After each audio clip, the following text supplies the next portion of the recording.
আরেকজন যে ডাইরেক্টলি এটাতে ইনভলভ হয়েছিল চন্দ্রমল্লিক, তোমার গল্পটা একটু শুনি তো। তুমি তো ওই থ্রেড কালচারের একদম অন্যতম ভিকটিম। নমস্কার, আমি ডক্টর চন্দ্রমৌলি ঝা, আমি আরজিকর মেডিকেল কলেজের প্রাক্তনী। 2021-এ আরজিকরে একটা, ও যেটা বললো, তিয়াশা বললো একটু আগে, 2021-এ আরজিকরে খুব সাধারণ কিছু দাবি দাওয়া নিয়ে একটি আন্দোলন হয়েছিল। দাবি দাওয়াগুলো খুব সাধারণ: হাউস স্টাফশিপ কাউন্সেলিং ট্রান্সপারেন্ট হতে হবে, সাধারণ ছাত্রছাত্রীদের একটা বডি তৈরি করতে হবে, সেটা ইউনিয়ন যেহেতু করা যাচ্ছে না বলে আমাদের অথরিটি থেকে জানায়, সেক্ষেত্রে স্টুডেন্টস কাউন্সিল, ক্যাম্পাসে নারী সুরক্ষা সুনিশ্চিত করতে হবে, হোস্টেল অ্যাকোমোডেশন ঠিকঠাক করতে হবে। দাবিগুলো এতটাই মিনিমাল ছিল যে আমার মনে হয় না যে পৃথিবীর কোনো মানুষের পক্ষে এক্ষেত্রে দ্বিমত পোষণ করা সম্ভব। তো এই সাধারণ দাবিগুলো নিয়ে আমাদের আরজিকরের প্রিন্সিপালের দরজায় মোটামুটি 1.5 মাস পড়ে থাকতে হয়। হাজারো চিঠি দিয়েও আমরা কোনো উত্তর পাইনি। প্রিন্সিপালের কাছ থেকে জবাব আসে যে টিএমসিপি ইউনিটের মারফত সমস্ত দাবি বা সমস্ত বক্তব্য জমা করতে হবে, তবে আমরা ঠিকঠাক কিছু সদুত্তর পাব। তো আরজিকরের সাধারণ ছাত্রছাত্রীরা এই পরিস্থিতিতে আন্দোলন শুরু করে। আন্দোলনের স্বাভাবিক প্রক্রিয়ায় অনশন হয়। সিনিয়র ডাক্তারদের একটা বড় অংশ আমাদের পাশে এসে দাঁড়ান সাংগঠনিকভাবে এবং ব্যক্তি হিসেবেও বটে। এরপরে আমাদের আরজিকরের আন্দোলনের যে 21-এর আন্দোলনের প্রাথমিক ভরবেগ মোটামুটি ভাবে স্তীমিত হওয়ার পরে একটি বেআইনি ইন্টারনাল কমপ্লেন্ট কমিটি, বেআইনি বলছি এই কারণে কারণ ইন্টারনাল কমপ্লেন্ট কমিটি কর্মক্ষেত্রে যৌন হেনস্থার ঘটনাকে অ্যাড্রেস করে যে যে নিয়মে তৈরি হয়, সেক্ষেত্রে কোনো প্রিন্সিপাল বা মেডিকেল সুপারিনটেন্ডেন্ট বা কোনো ডিপার্টমেন্টের এইচওডি সেই কমিটির মেম্বার থাকতে পারেন না। কিন্তু সেই সমস্ত নিয়মকে বুড়ো আঙুল দেখিয়ে সন্দীপ ঘোষ, আমাদের তৎকালীন সুপার সঞ্জয় বশিষ্ঠ ইত্যাদি নর্থ বেঙ্গল লবির মাথা গোছের সমস্ত লোকজনই আমাদের ইন্টারনাল কমপ্লেন্ট কমিটিতে ছিল এবং সেই ইন্টারনাল কমপ্লেন্ট কমিটিতে একাধিক ভুয়ো যৌন হেনস্থার ঘটনা রেজিস্টার করে আরজিকর স্টুডেন্টস ইউনিটি বা আন্দোলনকারী ছাত্রছাত্রীদের এগেনস্টে বিভিন্ন ব্যবস্থা নেওয়া হতে থাকে।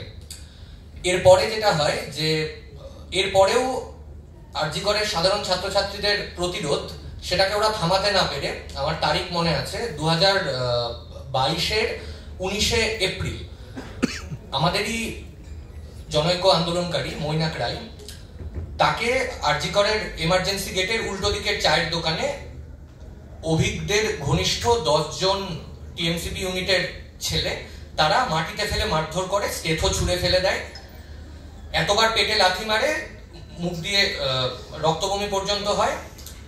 আমরা ছেলেটিকে যখন এমার্জেন্সিতে নিয়ে যাই, এমার্জেন্সি এমওর ওপর চাপ দেওয়া হয় যে যাতে কোনোভাবে মেডিকেল সার্টিফিকেট বা কোনো ধরনের পেপারসে সাইন না করা হয়।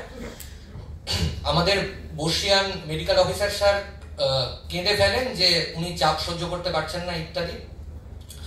এরপরে তার পরের দিন অর্থাৎ 20শে এপ্রিল আমরা মৈনাক রায়ের উপর যে আক্রমণ, সেই ঘটনাটাকে অ্যাড্রেস করে ক্যাম্পাসে পোস্টারিং করি এবং বাইরে থেকে বেলগাছিয়া থেকে জনা 10-এর একটা টিম, আমরা পরে জানতে পেরেছিলাম কোন ওয়ার্ডের কে কে এসেছিল ইত্যাদি। তো জনা 10-এর একটা টিম এসে আমাদের হোস্টেলের উপর অ্যাটাক করে এবং আমাদের সমস্ত পোস্টার ছিঁড়ে ফেলে। ছাত্রছাত্রীদের মোটামুটি ঠিকঠাক প্রতিরোধ দেওয়ার মতো অবস্থা সেই দিন অবধিও ছিল এবং তারা বাইরের যে গুন্ডা বাহিনী তাদের ক্যাম্পাস ছাড়া করতে পেরেছিল। এটা 20 এপ্রিল। এর পরের দিন 21শে এপ্রিল, এগুলো সবই 2022-এর কথা বলছি, এই যে যারা মৈনাক রায়কে মারধর করেছিল তাদের উপর ছাত্রছাত্রীদের একটা প্রতিরোধের ঘটনা ঘটে এবং এই যে গত সপ্তাহে যে আরজিকর কর্তৃপক্ষ মৈনাক রায়ের উপর আক্রমণ নিয়ে একটাও কথা খরচ করেনি, তারা 15 মিনিটের মধ্যে সাংবাদিক সম্মেলন ডাকে এবং নিজেদের মধ্যে গোপন বোর্ড মিটিং করে আরজিকর স্টুডেন্টস ইউনিটির 6 জনের বিরুদ্ধে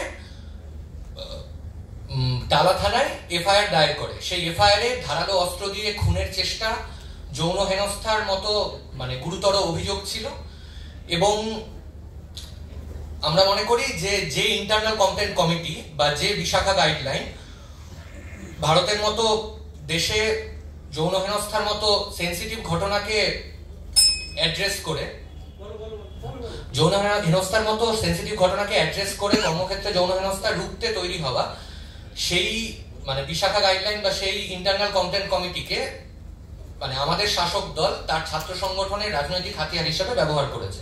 এই ঘটনা মানে আমরা মানে আমাদের দেখাশোনা ইতিহাসে নেই। এরপর আমাদের যে মানে আন্দোলনকালীন কর্মবিরতি হয়েছিল তার 188 জন ইন্টার্নের মধ্যে 9 জন ইন্টার্নকে আলাদাভাবে চিহ্নিত করে তাদের রেজিস্ট্রেশন আটকে রাখা হয় এবং সেই 9 জন ইন্টার্নকে নর্থ বেঙ্গল লবির পেটোয়া কিছু প্রফেসরদের মাধ্যমে এবং কিছু পিজিটির মাধ্যমে আলাদাভাবে প্রেশারাইজ করা হয় যে তারা যাতে ক্ষমা চায়।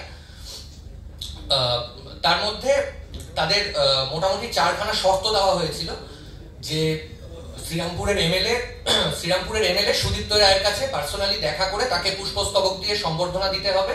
সন্দীপ ঘোষের কাছে ফেসবুক মারফত এবং সরাসরি গিয়ে হাত পায়ে ধরে ক্ষমা চাইতে হবে। ফেসবুকে #TMCB/RGKMCH হ্যাশট্যাগ দিয়ে পোস্ট করতে হবে এবং আরো মানে 4টে টোটাল শর্ত ছিল, আমি আরেকটা মনে করতে পারছি না এই মুহূর্তে। তো হ্যাঁ আরো একটি শর্ত ছিল যে আরজি করের আন্দোলনের বন্ধু আমাদের ডক্টর কৌশিক চাকি, ডক্টর পূর্ণব্রত গুণ এবং আরজি করেরই আরেক প্রাক্তনী শান্তনু সেনের নামে নেতিবাচক স্টেটমেন্ট দিয়ে আন্দোলন ভুল ছিল এবং প্ররোচনা প্রসূত ছিল এরকম বক্তব্য দিয়ে মানে কিছু মানে মেইনস্ট্রিম মিডিয়াকে স্টেটমেন্ট দেওয়া। এই শর্তগুলো তাদের জোর জবরদস্তি মানে এক্সিকিউট করানো হয় এবং তাদের যে প্রতিশ্রুতি দেওয়া হয়েছিল যে এই শর্তগুলো পালন করলে তাদের ফিউচারে কোনো হেনস্থা ফেস করতে হবে না, সেটা আদতে মানে সেটা যে মিথ্যে সেটাও তারা প্রমাণ করে। এই শর্ত 4টে মানার পরেও তাদের মানে বিবিধ হেনস্থা ফেস করতে হয়েছে। আমি জাস্ট 1 মিনিট সময় নিচ্ছি। হ্যাঁ, এরপরে আরজি করে মানে টানা 3 বছর ধরে যে মানে থ্রেড কালচারের যে মানে তানাশাহি চলেছে সেটা মানে একটু মানে 1 মিনিট সময় নিচ্ছে, একটু লম্বা হবে এবং বেশ ক্লান্তিকরও, কারণ 3 বছরের ঘটনা। তো আরজি করের 21-এর মুভমেন্টে যারা পার্ট নিয়েছিল সেই স্টুডেন্টসদের আমরা তখন ইন্টার্ন ব্যাচে ছিলাম, আমাদের মানে সমস্ত একাডেমিক চেক পয়েন্ট পার হয়ে গেছিল এমবিবিএস এর। আমাদের যারা জুনিয়র ব্যাচের ছেলেমেয়েরা ছিল তাদের প্রায় প্রত্যেকটি প্রফেশনাল পরীক্ষায় ফেল করানো হয়। 2024-এর যে ফাইনাল ইয়ারের পরীক্ষা তাতে একটি নির্দিষ্ট হোস্টেলের মানিকতলা বয়েজ হোস্টেলের 24 জন ছাত্রের মধ্যে 17 জন ছাত্রকে সাপ্লি দেওয়া হয়। তাদের মধ্যে 4 জনকে 3খানা সাবজেক্টে, 3 জনকে 2খানা সাবজেক্টে এবং 1খানা 2খানা মানে সাবজেক্টে সাপ্লি পেয়েছে, এরকম সংখ্যাও প্রচুর। এবং এদের প্রত্যেককেই 6 মাস আগে জানানো হয়েছিল যে বাবু তুমি যা করেছো সেটার জন্য তুমি 6 মাস পর ফাইনাল এমবিতে সাপ্লি পাবে, এবং ফাইনালি সেটা ওরা কার্যকর করে দেখিয়েছে। আরজি করের টিএমসিপি ইউনিটের 2 জন পদাধিকারী নির্জন বাগচি এবং সারিফ হাসান নামের 2 জন, এরা বিভিন্ন ডিপার্টমেন্টগুলোতে লিস্ট পাঠাতো যে এই স্টুডেন্টসদের সামনের পরীক্ষায় সাপ্লি দিতে হবে। কোনো প্রফেসর বা কোনো মানে এইচওডি কেউ যদি মানে তাদের প্রস্তাবে অস্বীকৃত হতো তাহলে 2 ঘন্টার মধ্যে স্বাস্থ্য ভবন থেকে নোটিশ বেরিয়ে যেত তাদের প্রান্তিক জেলাগুলোর কোনো একটা হসপিটালে ট্রান্সফারে। আরজি করে গত 3 বছরে যে প্রতিহিংসামূলক বদলি সেটার সংখ্যা অন্ততপক্ষে 60। এরপরে আমরা 2022-এর যে মেডিকেল কাউন্সিল ইলেকশন সেটাতে যে রিগিং হয়েছে, যথেচ্ছাচার হয়েছে, ভোট পরবর্তী প্রতিহিংসার ঘটনা হয়েছে, এগুলো সব আমরা জানি। আরজি করের একজন তৃণমূলপন্থী ইন্টার্নকে আপনারা সবাই সোশ্যাল মিডিয়াতে দেখেছেন মেডিকেল কাউন্সিলে মানে ছাপ্পা মারতে, এবং মানে কৌশিক চাকি স্যাররা তাদের এই বিষয়, হ্যাঁ সৌরভ মাঝি, কৌশিক চাকি স্যাররা মানে তাদের হ্যাঁ আপনাদের সামনে তো মানে সেই ছাপ্পা মারার ব্যাপারটা ধরেও ফেলেছিলেন আপনারা।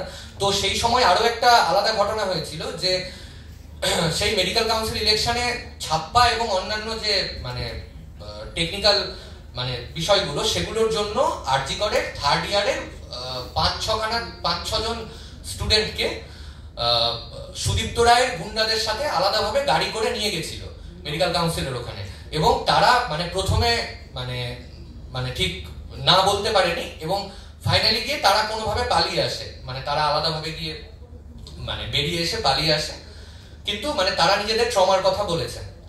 এটা কি মাঝরাতে হয়েছিল? মুন্নার সাথে নিয়ে ও মুন্নার সাথে, আচ্ছা আচ্ছা, ওই গ্যারেজ মুন্না। এরপরে মানে তাছাড়া আরো একটা ব্যাপার যে আরজি করে গত 3 বছর ধরে সেক্সুয়াল হ্যারাসমেন্টের ঘটনা ধারাবাহিকভাবে ঘটেছে। 2022-এর 21শে জুলাই নর্থ বেঙ্গল লবির তরফ থেকে একটি উদ্যোগ নেওয়া হয় যে আরজি করে স্টুডেন্টসদের ভলভো বাসে করে তৃণমূলের যে 21শে জুলাইয়ের জনসভা সেখানে নিয়ে যাওয়া হবে, এবং সেই জনসভায় মানে যাওয়ার যে মিছিল, সেখানে খুবই দুঃখজনক ঘটনা, আমাদের হাসা উচিত না, সেই জনসভায় যাওয়ার যে মিছিল সেখানে সারিফ হাসান নামের মানে টিএমসিপি আরজিকরের এক হোমরা চোমরা নেতা, সে ফার্স্ট ইয়ারের জনৈকা ছাত্রীকে হ্যারাস করে। এছাড়াও আরো একটা ঘটনা হয়েছিল সে বছরই, ফ্রেশার্স ওয়েলকামে ফার্স্ট ইয়ারের আরো একটি ছাত্রীকে টিএমসিপি ইউনিটারি একজন ছেলে নীলাগ্নি দেবনাথ সে হ্যারাস করে, এবং মানে কিছু সূত্র অনুযায়ী যে মানে সেটাও অ্যাটেম্পট টু রেপই ছিল।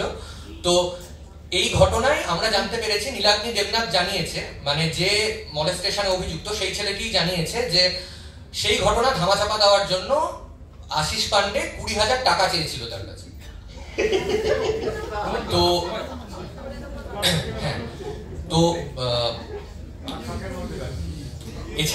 এছাড়াও মানে যা যা হয়েছে এর মধ্যে আমাদের যে এক্স-স্টুডেন্টস অ্যাসোসিয়েশন আরজি করে, সেটার বয়স 90 বছরের বেশি। সেই এক্স-স্টুডেন্টস অ্যাসোসিয়েশনের আমাদের এক্স-স্টুডেন্টস অ্যাসোসিয়েশনের আমরা অন্য একজনের কাছ থেকে শুনবো, আমাদের এক্স-স্টুডেন্টস অ্যাসোসিয়েশনের এ থাকবে।